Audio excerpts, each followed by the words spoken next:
Good morning.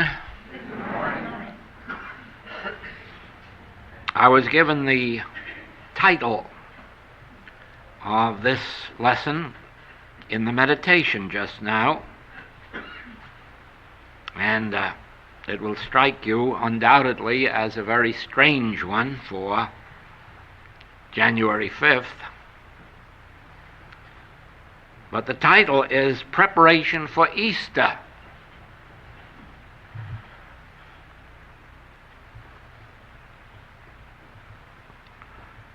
Of course, there is no such thing as experiencing Easter without a preparation for it.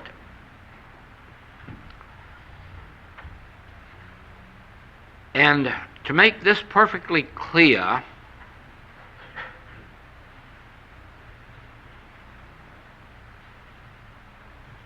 sometimes I am asked, is this to be a lecture or a talk or a class?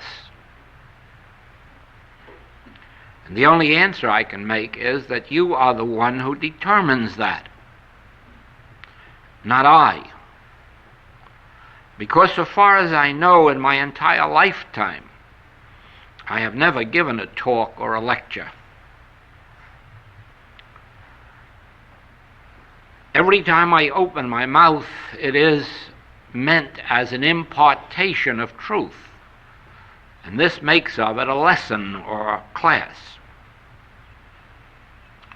But there are those who listen with their ears closed, and to them this would be a talk. And there are those who listen with their ears open and let everything go in one ear and out the other, and to them this would be a lecture. But really it is meant as an impartation of truth. And for this reason, there are really no such things as lessons in spiritual teaching, just as there are no such things as holidays. We don't know any such thing as a Christmas holiday, New Year holiday, Easter holiday, 4th of July, Thanksgiving, Labor Day. We know none of those things as holidays. To us, each of these must be an experience. Otherwise, they have no value in our lives except as pastime.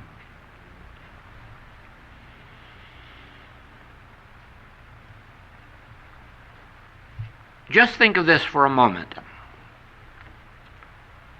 Whatever happens to you, or to me, or to anyone else, must happen as an experience of our consciousness. Without an activity of my individual consciousness, nothing can happen to me, for good or for evil.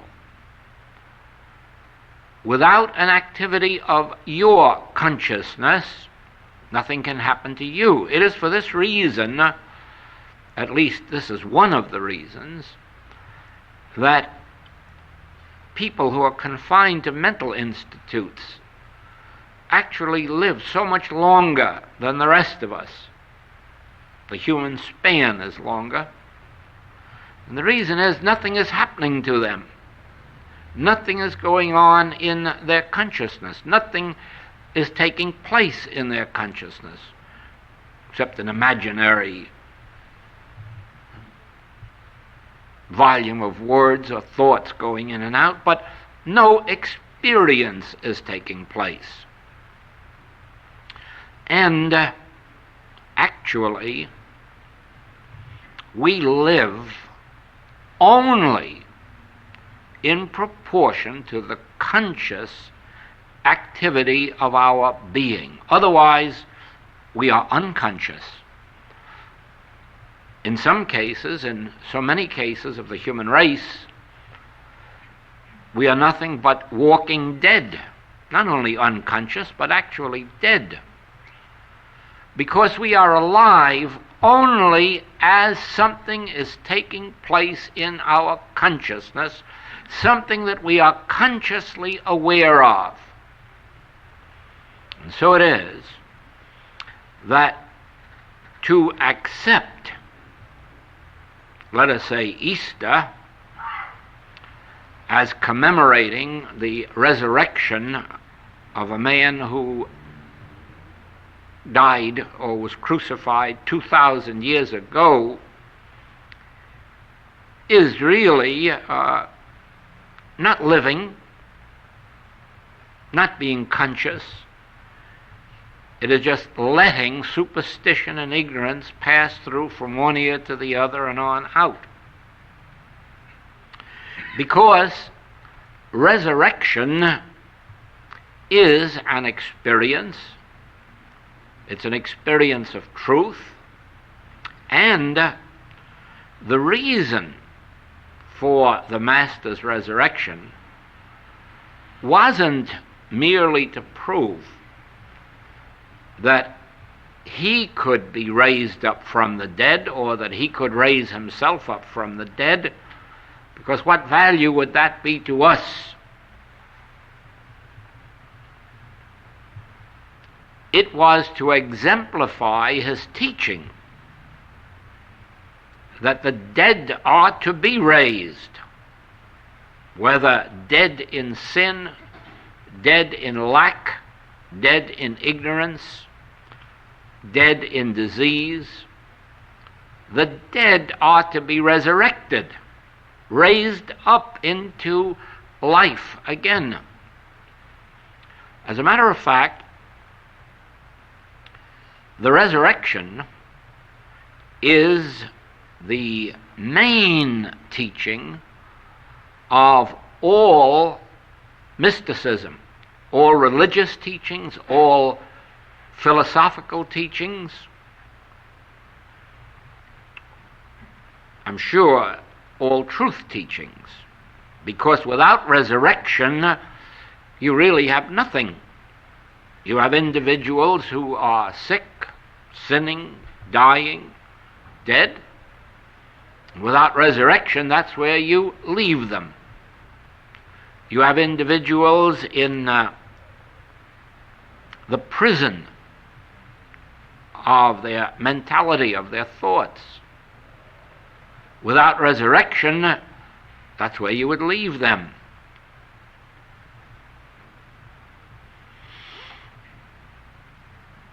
Therefore, the entire race, all mankind, must be resurrected eventually, must be raised out of the death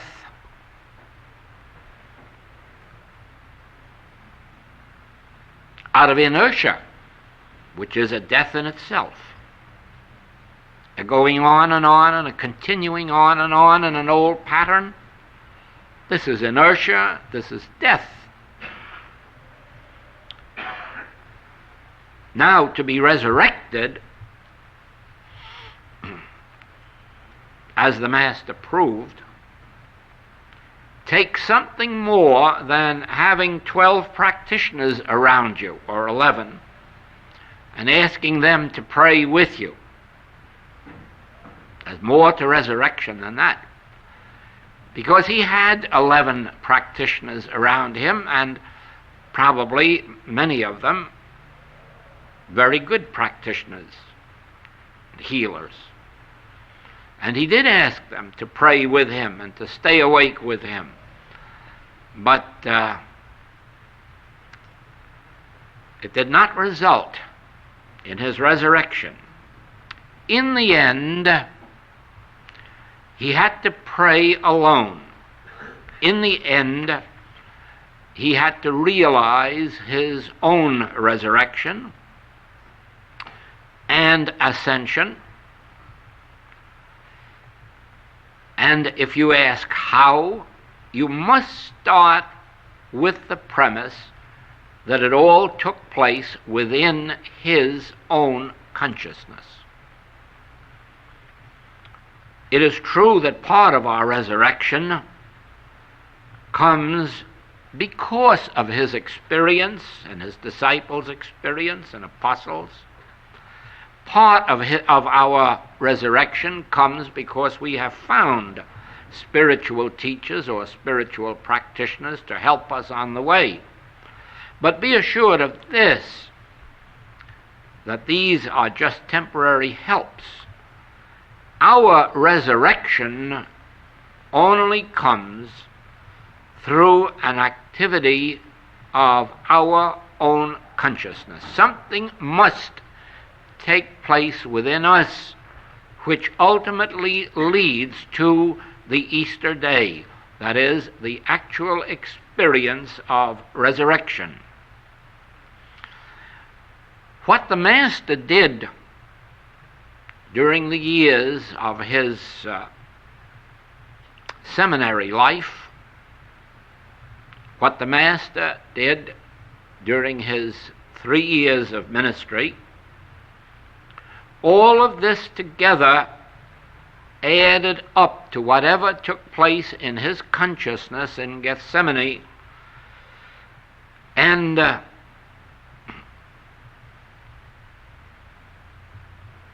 on that final walk to Golgotha. All of these experiences added together must have come to a focus in that last 24 hours and enabled him to make the final demonstration on earth of resurrection, and probably paved the way for the next realization, which resulted in the ascension. Now, resurrection is not something that happened to the Master. Ascension is not something that happened to the Master.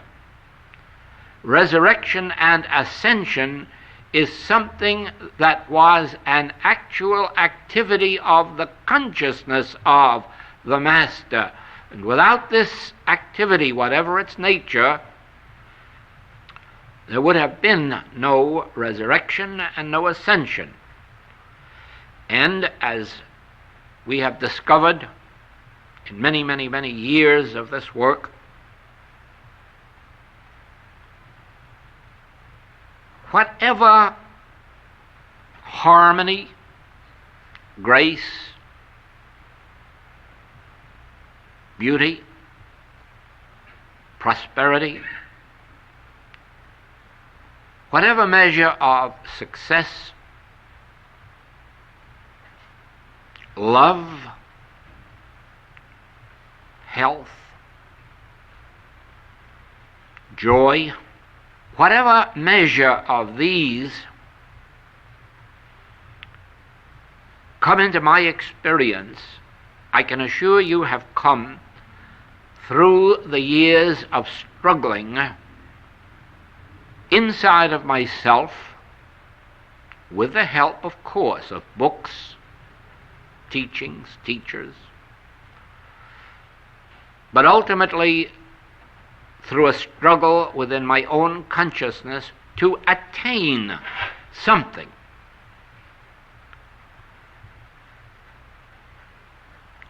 In the beginning, I had only one goal, and that was to discover why God is not in the human universe, why God doesn't stop wars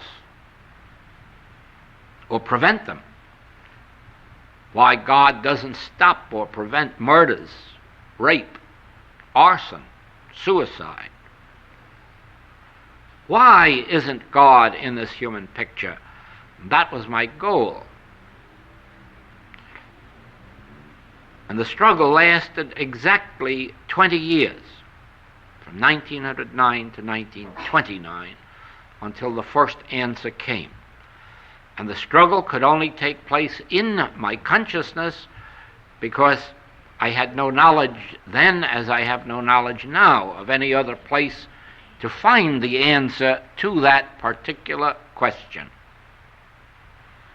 Now, in the same way, since then, I have discovered with our students in all parts of the world that some of them attain most wonderful experiences of life, most wonderful harmonies and peace,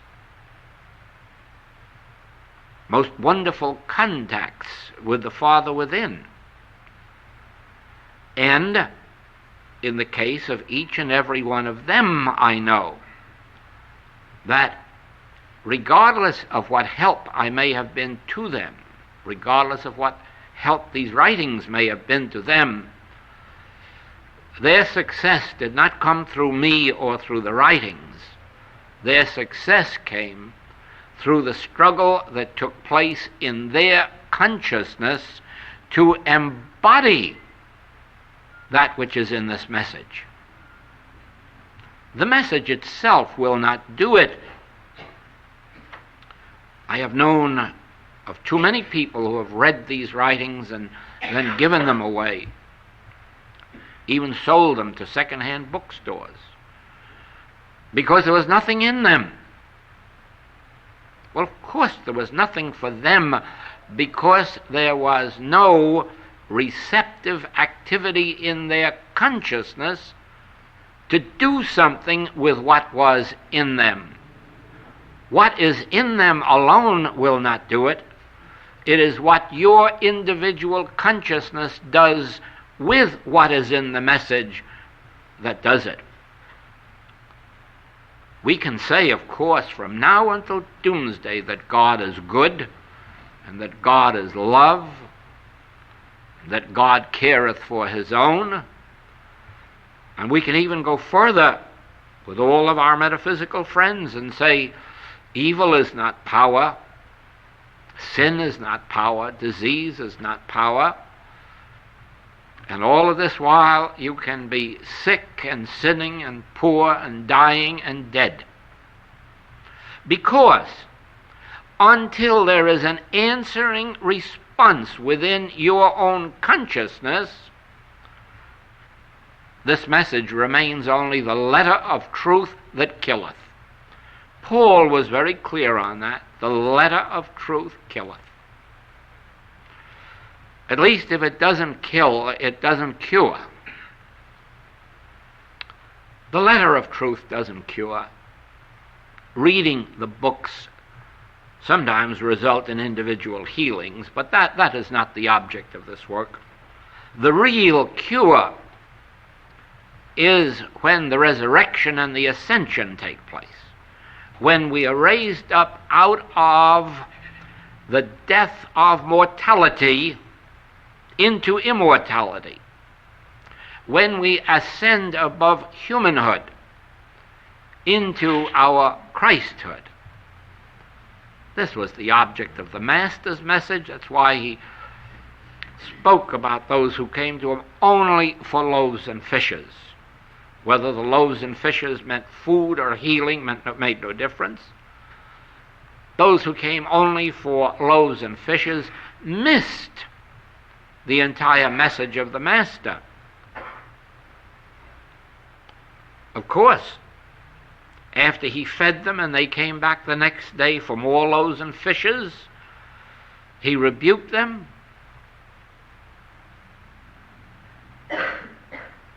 A spiritual message results in loaves and fishes. These are the added things. But loaves and fishes is not the goal. The goal is resurrection and ascension. The goal is putting off mortality and putting on immortality. The goal is dying daily to our humanhood and being spiritually reborn into our Christ self, the reality of us. But this, you must understand, is an activity of consciousness. And insofar as it is to affect you or me, it is an activity of your consciousness and of my consciousness. As humans, we can wait for Easter Day to come around and have Easter eggs and turkey and ham and a rest from our labors and celebrate Easter, even remembering that 2,000 years ago Jesus was raised from the tomb. We can do that because there will be millions of others doing that very thing, remembering that Jesus was raised from the tomb. What value that is to them, I don't know. What they gain from it. I gain from his experience the fact that he meant to prove to me that what he accomplished, we can accomplish by following the way he taught, by following the way he lived. He was the exemplar. He was the way shower. He set forth the fact that we can attain immortality. We can attain a resurrection from the tomb, that we can be set free from the prison of our mind, the prison of sin, the prison of false appetite, the prison of disease, the prison of old age, because, remember, none of these things actually exist anywhere except in the mind of man. There is no such thing actually as old age, because all you have to do is look out and you will see that there are no signs of age out there. Every day is the same as yesterday. The oceans are no older than they were. The skies are no older than they were. The stars and the sun and the moon, none of these are old. They are really eternal, and so are we. But age does exist as a universal belief in the mind of man, which we individually accept. And therefore, as long as we entertain in thought the belief that each passing day or each passing year makes us older, that is what we demonstrate. And therefore, we cannot be resurrected out of the belief of age until we re-identify ourselves. Now, the Master set forth the manner of his re-identifying himself when he said that if you destroy this temple, in 3 days I will raise it up again. Here he declared the immortality of his individual being. Because even if you destroy this temple, this body, I will still be around. I will still be here to raise it up. You will not have done anything to me. I, even with a destroyed body, I will raise it up. And then they destroyed the body. They destroyed it, and they made sure that it was dead. They broke the bones, and they cast in the sword, as well as all of the nails. They made very sure that he was dead, but he wasn't.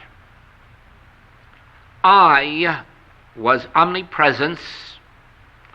I was omniscience, omnipotence, and therefore I was right there to perform the miracle of resurrection, raising the body from the tomb.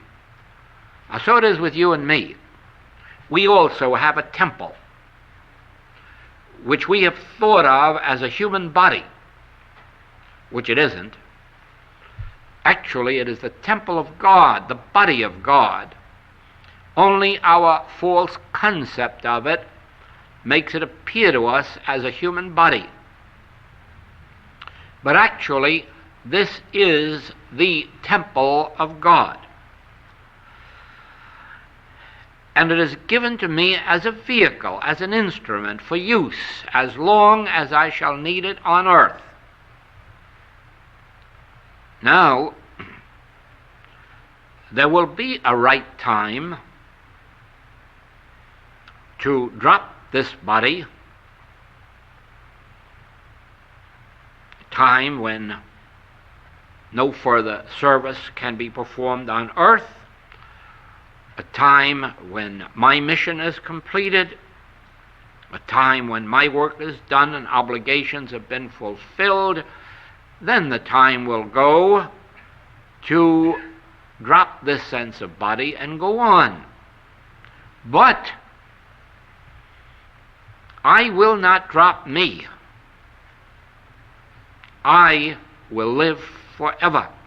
Now, should some experience of the race mind threaten my body before my work is finished, then according to the Master's revelation, since I am still here, I can raise up, resurrect this body from disease, from death itself if it strikes. I can do this because I will never leave me nor forsake me.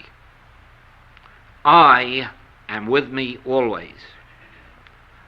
I am eternally alive, and I will be alive eternally. At least as long as God lives, I will live, for the life of God and the life of me is the same life. There is only one life. Therefore, my life is as eternal as God's. Therefore, if you destroy this temple before I'm ready to give it up, I will raise it up again. I will raise it out of disease. I will raise it out of any sin or out of any temptation or any false appetite. I will raise it out of lack or limitation, because I am always here where I am. If I mount up to heaven, I am here.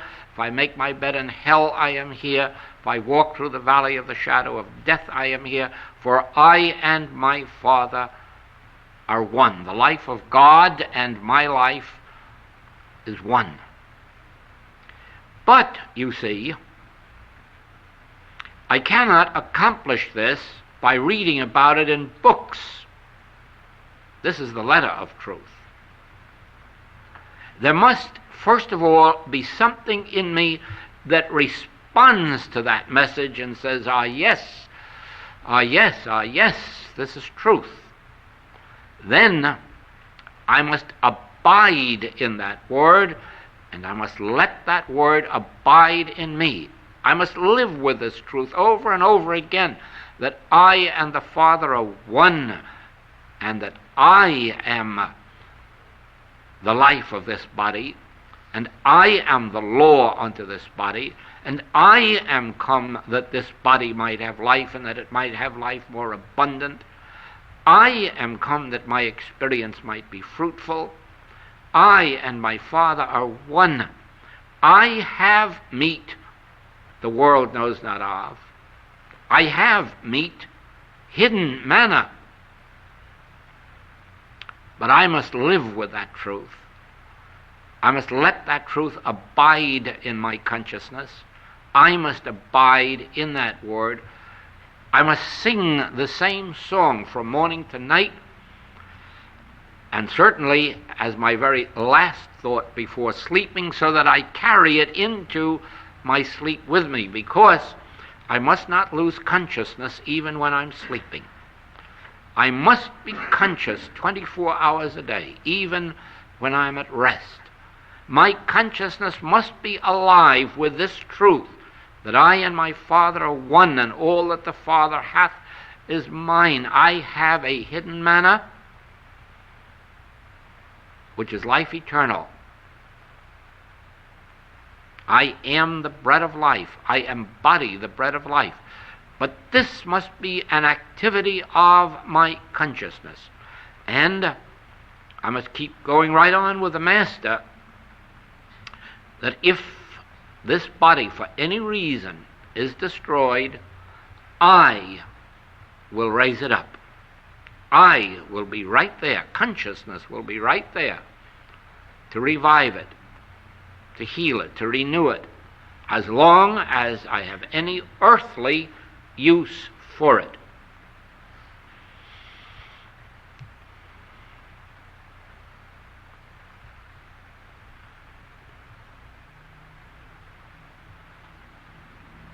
I have had the experience recently of being taken into my Master's household,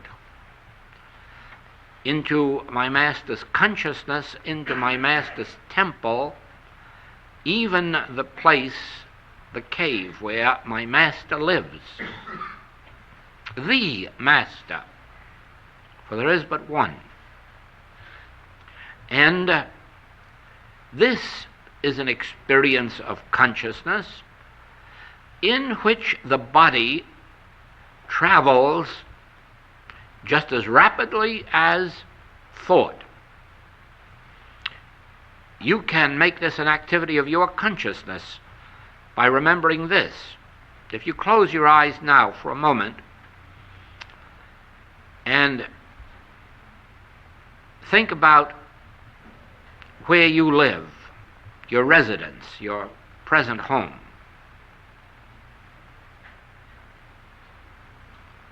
and look outside on the street or on the grounds. And now, let us immediately move to the shore at Waikiki. Let us go right out on the sand in front of the Royal Hawaiian or the Halekulani or Kuhio Beach, any place along Waikiki, and just see how rapidly we've moved there, not only mind but body as well. Surely not corporeality, but body. We didn't leave the body to go there. If you'll notice, we have our body right while we're standing on the beach.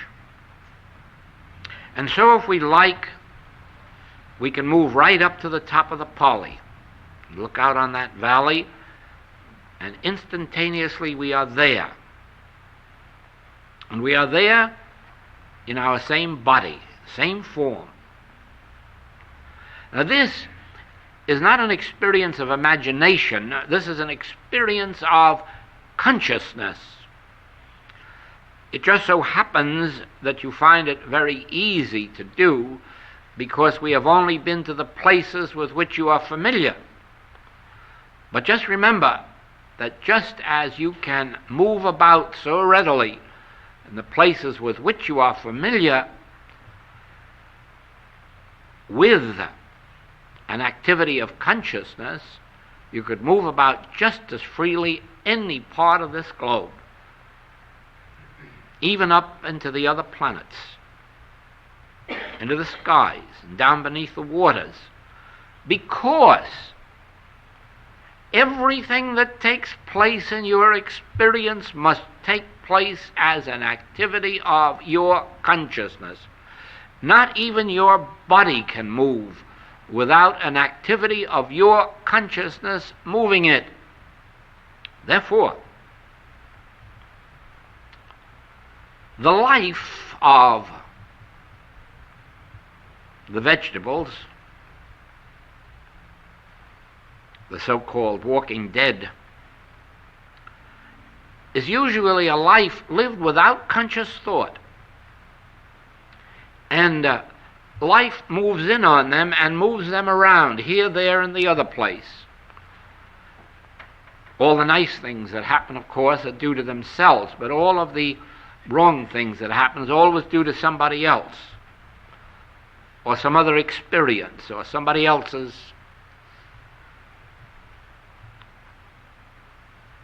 evils. But it isn't so. It is only the fact that they permit themselves to be acted upon. They do not live their own lives. They do not take their lives into their own consciousness and govern it. They let themselves be acted upon. And if the world wants to say that you catch cold by sitting in a draft or getting wet feet, so be it unto them, and they do it. And then when it is decided that you cannot catch cold that way anymore, then they do not catch cold that way anymore.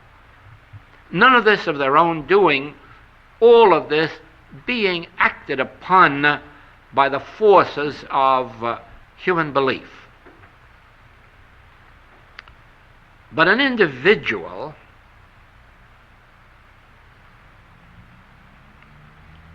of course, that is one reason that you are living in the United States.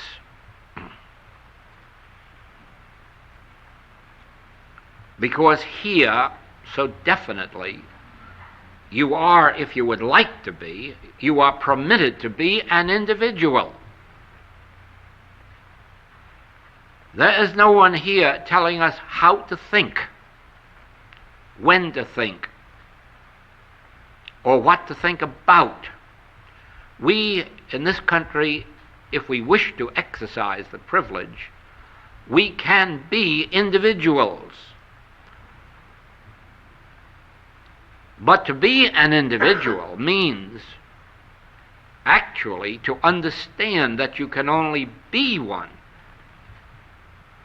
by an activity of your own consciousness, determining for yourself the nature of the thoughts that you are to think. Not accepting everything that appears in print, even those things that are in print because someone believes them to be good and true. Each one has the same infinite consciousness and can evaluate what goes into their thought. Of course, in the doing of it, we make lots of mistakes, but we have no right to be afraid of mistakes. Sometimes these mistakes lead us to the right path.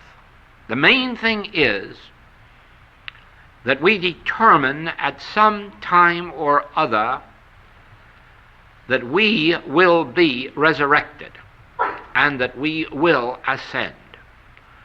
Without this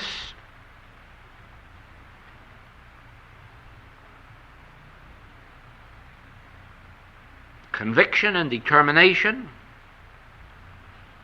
of course, the years will just pass and we will continue to be acted upon by every wind that blows. But in a given moment, when we can accept that the resurrection of Christ Jesus was a lesson,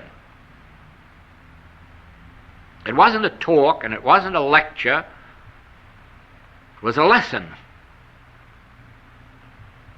an exemplification, an impartation of truth, showing us that which is possible to us as individuals, then we can begin the process of consciously abiding in the Word, consciously letting the Word abide in us until, in a moment that ye think not, all of a sudden it happens the bridegroom cometh. The actual experience comes of resurrection and eventually ascension.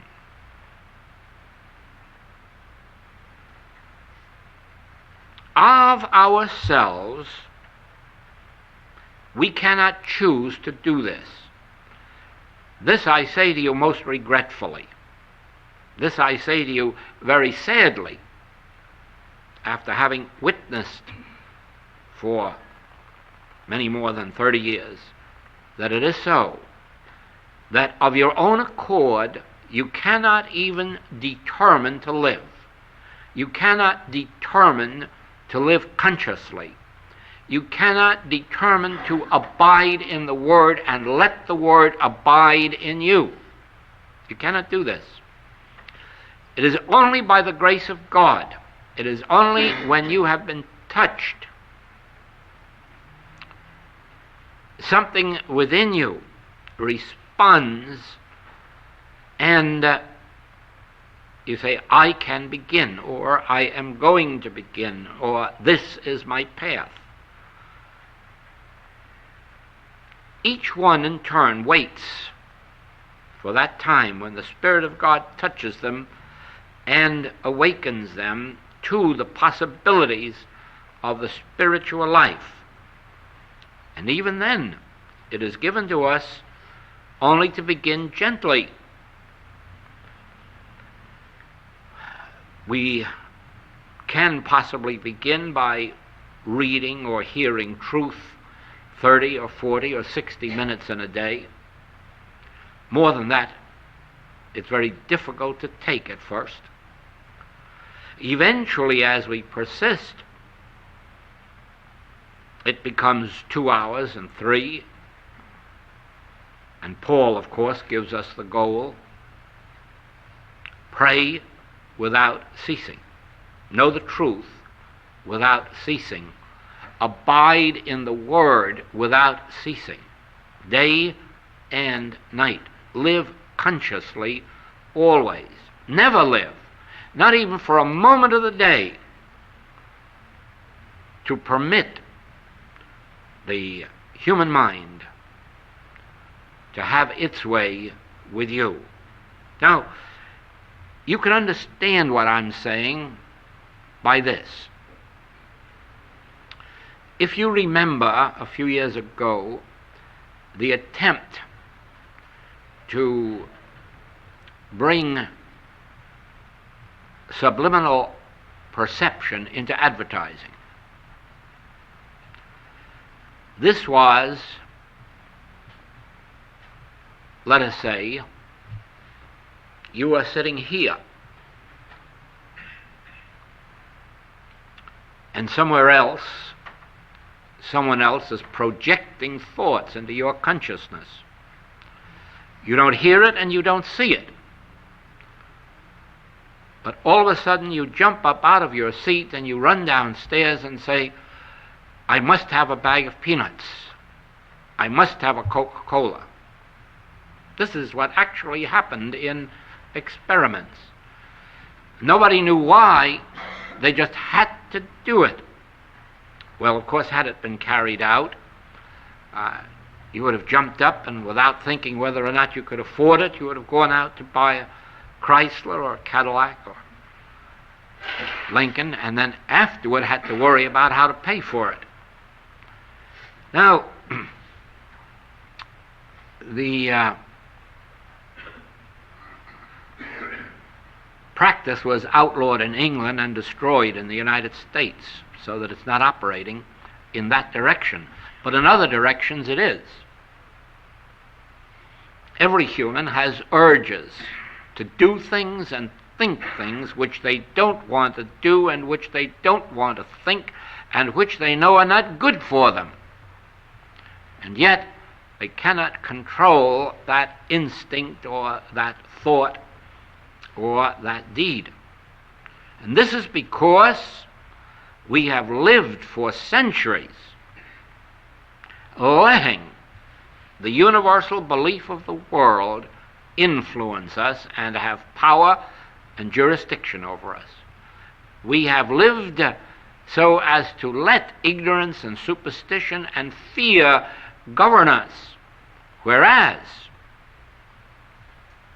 it isn't necessary.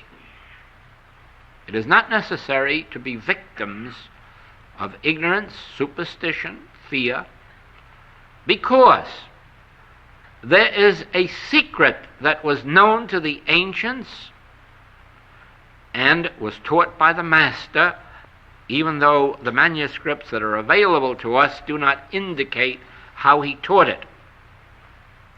And that is that you can be a law unto yourselves by abiding in the Word and letting the Word abide in you. By living and moving and having your being in God consciousness instead of man consciousness. By living, dwelling in the secret place of the Most High instead of dwelling in carnal thoughts, carnal hopes, carnal ambitions.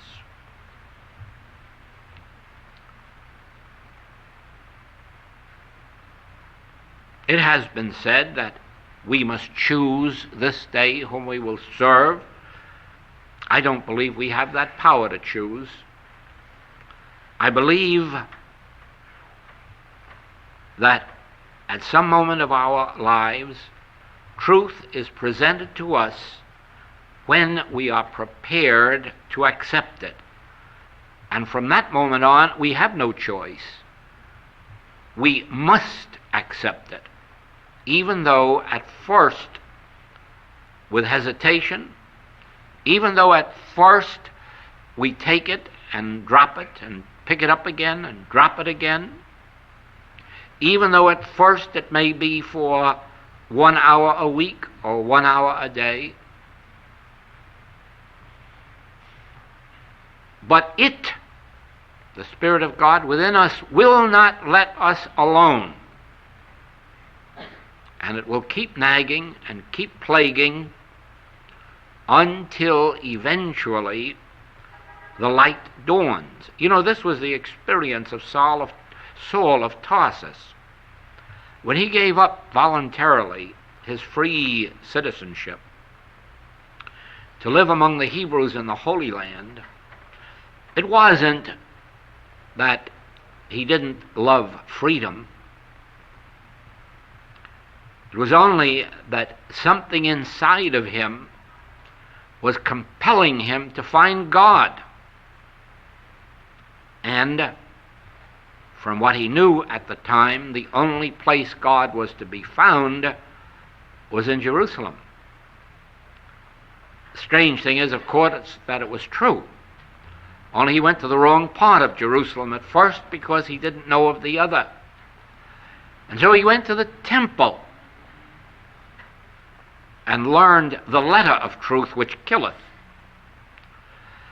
But remember that operating in his consciousness, all of this time that he was working in the temple and studying in the temple, operating in his consciousness was this drive for truth. And even though he couldn't recognize it in the Master or in the Master's teachings, nevertheless, the drive for truth was there, and eventually he found it. He found it. He was led out of that temple. He was led out of the letter of truth into the experience. But let us never forget that all of these years of his freedom and of his life in Jerusalem, all of this time there was an activity going on in his consciousness driving him to truth, even to the extent of being willing to give up his freedom. There was something driving him to truth, and once that drive is there, it doesn't come by virtue of man, it comes by virtue of God. And once that drive is there, it may lead us in a wrong direction, It will not lead us in a wrong direction. We permit ourselves, in our ignorance, to go in a wrong direction, but ultimately it leads us out of there to that which inwardly we are seeking, and that is realization, God realization. To each one of us, regardless of what goal we are following on earth, what path we are following, the goal is God realization. And none of us in this room, and none of us who hear these tapes, none of us will ever rest until the goal is achieved.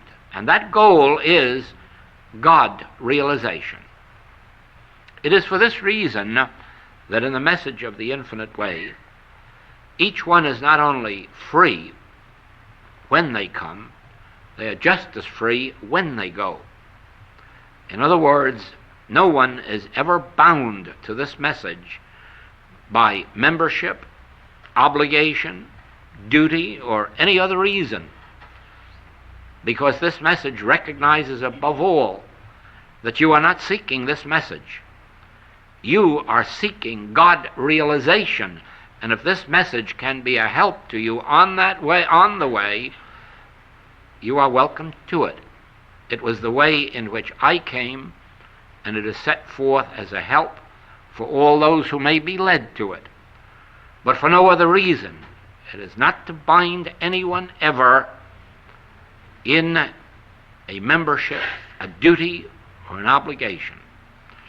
And always remember this: should the day come when the day will come when I am not visibly present, do not let anyone sell you on the virtues of organizing this and becoming a member and uniting to get greater benefits from it, because there are no benefits to be gotten from uniting or membership.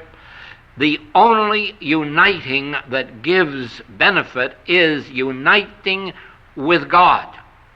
Your conscious oneness with God is your salvation. This message is intended to help those who are receptive and responsive to it, but to help them not by taking them out of freedom, but by leaving them in their freedom. And always remember this, and those of you who are very, very young, please remember it in the generations to come. When somebody tries to sell you on the idea of how wonderful it would be to unite, either to build a monument to Joel or to get a greater blessing from God for yourself, oh, there will be lots of good reasons offered you. But please remember that you have been taught that the secret of life is consciousness, your consciousness. Your consciousness in its oneness with God is infinite and supreme, not your consciousness in union with other men or women. Your consciousness in its oneness with God. We can unite in meditations and find a greater strength, but that uniting in meditation has no human obligation with it. None whatsoever. Let this work forever result in your freedom and in the freedom of those who come to it, so that wherever there is a meditation oasis, be sure that everyone that comes to meditate in it is free to meditate in accordance with their spiritual leading. And if they would like to sit in a chair, make them welcome. If they prefer a pillow on the floor, let them have it.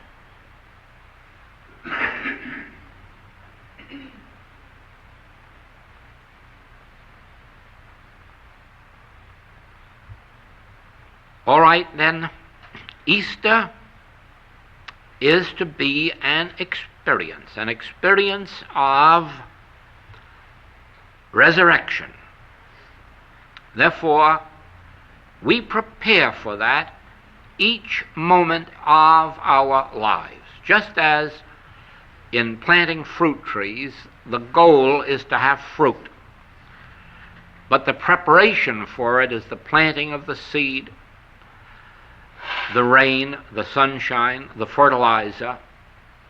All of this is preparation for the ultimate experience of fruitage. So with us, abiding in the Word, letting the Word abide in us, consciously renewing our understanding moment by moment. Here and now, I and the Father are one. Here and now, Son, thou art ever with me, and all that I have is thine. Now, I in the midst of me is come that I might have life, and that I might have life more abundantly. And so, abiding consciously in truth, I bring forth spiritual fruitage. Letting myself be mentally unconscious, I take in the seeds of the carnal mind, and the fruit that I bring forth is carnal. Paul told us of that. If you sow to the flesh, you reap corruption.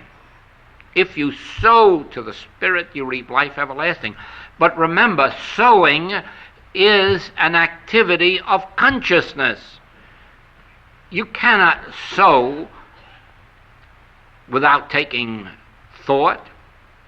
You cannot sow without abiding in truth. You cannot sow without an activity of consciousness going on.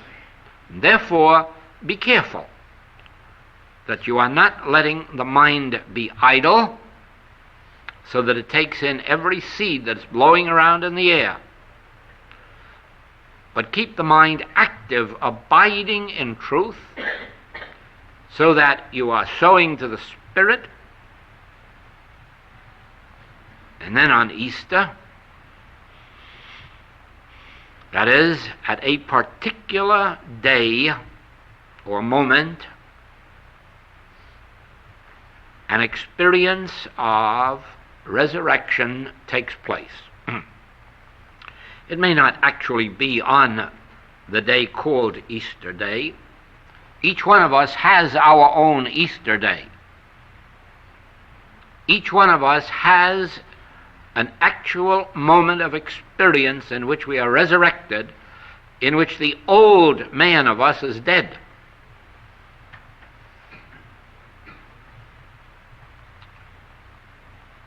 And then there is a 3-day period, after which I raise up this temple again.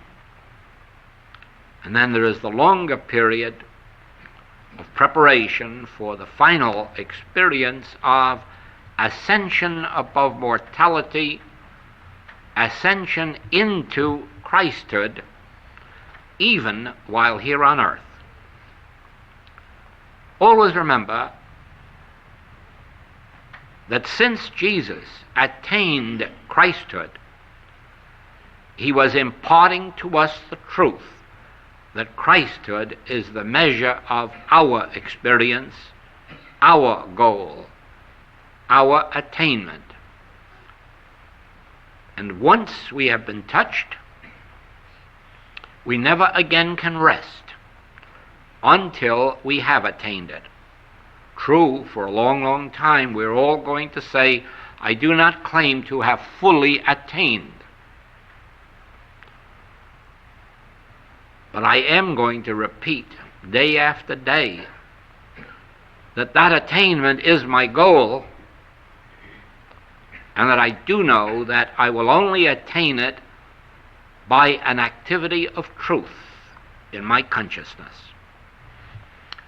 Thank you.